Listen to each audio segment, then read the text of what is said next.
Welcome to Politically Unstable with Charles Hurt, Washington Times opinion editor.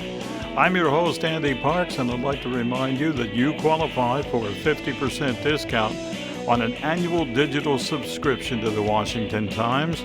Simply go to washingtontimes.com/Andy. That's washingtontimes.com/ANDY. And now, ladies and gentlemen, here he is, Charles Hurt, Washington Times opinion editor. Hello, Charlie. Hey, Andy. How's it going, buddy? I'm doing just fine. Look, over there, war in Ukraine. I laughed out loud when I saw the headline. I guess when you need a good diversion, you go to war? You remember that movie back, I think it was back in the 90s, Wag the Dog, where an administration, and actually an even better example of this is the Canadian Bacon with John Candy. Yes. Where they were in the dumps, they had nowhere to go, couldn't do anything to turn their poll numbers around, so they went to war. And of course, in Canadian Bacon, they went through and they desperately looked for somebody to go to war with, but they couldn't find anybody that was either still alive or that wouldn't beat them. So they went to war with Canada. Which you can imagine how it unfolds from there. If I were teaching a political science course, I think Canadian Bacon would be that would be my first assignment. We'd have to watch it as an entire class. Of course, it's really funny, but of course, it's also, we laugh so we don't cry, because of course, the obvious thing is the extraordinary hypocrisy, this claim that, we are so deeply concerned about the borders and sovereignty of Ukraine, which, quite frankly, I might be able to find Ukraine on a map right now, only because we've been talking about it a lot the last couple of months. But honestly, in a normal time, I couldn't find Ukraine on a map. And I don't think most Americans could find Ukraine on a map. We're going to send our boys over there to defend these borders. It's really shocking. And of course, Joe Biden was among that crowd of people, all happen to be Democrats. There may have been a Republican in there.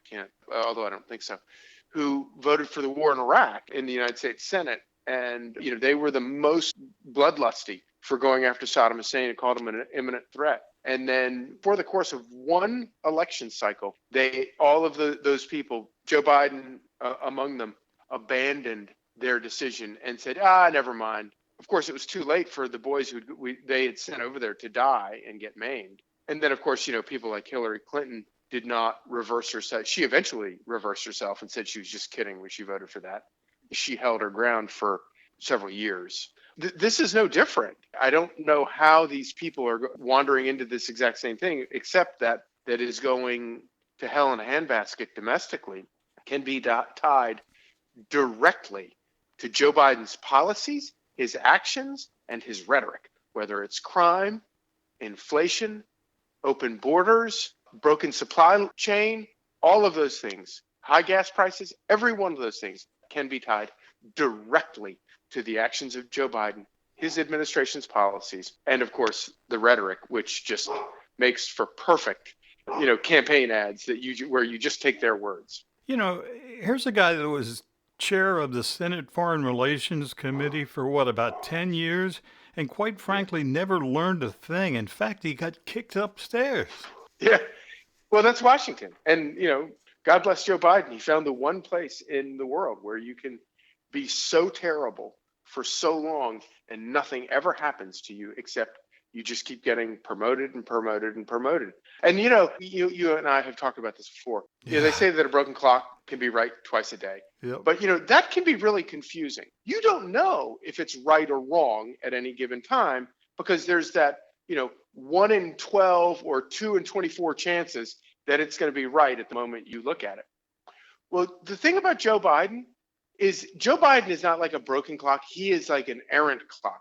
He is 100% wrong all the time. There is no issue that guy has ever picked up and addressed that he's not been wrong about. And what's funny about it is even Democrats have always kind of known that about him. I would argue that the civil war that the Republicans have gone through since the Tea Party, the Obama years, and that civil war, that as painful as it has been, And it culminated in Donald Trump, and it's still going on. But there's a lot more honesty and a lot more good leadership, among Republicans than there was when it all started. Democrats haven't even begun this yet. You look at their leadership. You've got a team of 80-plus-year-olds with an iron grip on the House of Representatives. Yep.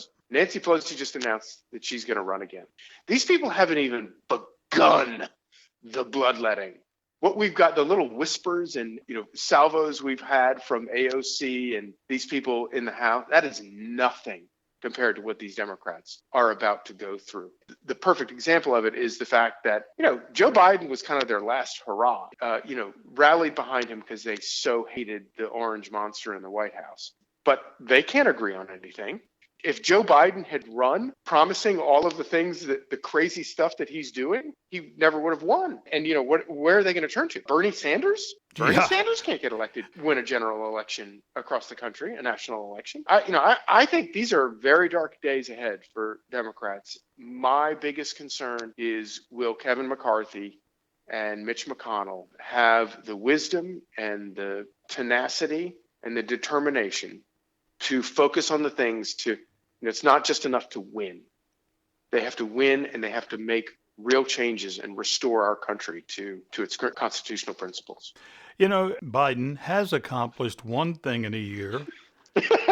He surpassed Jimmy Carter for the worst president of all time. Congratulations. Completely blew the doors off of that one. Yep. Who could have seen that? Jimmy Carter is sitting there going, supply chain? I didn't even think about the supply chain. I could have crashed that. So it is really amazing. And to watch him, it's also very, very sad, because is Joe Biden in charge? Is he making decisions about anything? Does he even know what he's talking about? I think it's abundantly clear that he doesn't, which, of course, is a massive constitutional crisis, because if he's not in charge, who is? This is still a country in which we elect our leaders, and they have to beg for the right to represent us. And obviously, Joe Biden really did do that, but certainly whoever's pulling the strings behind the scenes did not do that. It's a real crisis. He will forever be remembered as being even worse than Jimmy Carter. Yep. Folks, you can read all of Charlie's columns at WashingtonTimes.com. As always, thank you, my friend. We'll do it again. Sounds good, buddy. Thanks. Thanks for listening to Politically Unstable with Charlie Hurt. Remember, you can read all of Charlie's columns at WashingtonTimes.com. While you're there, check out our great selection of podcasts. I'm Andy Parks. Have a great day.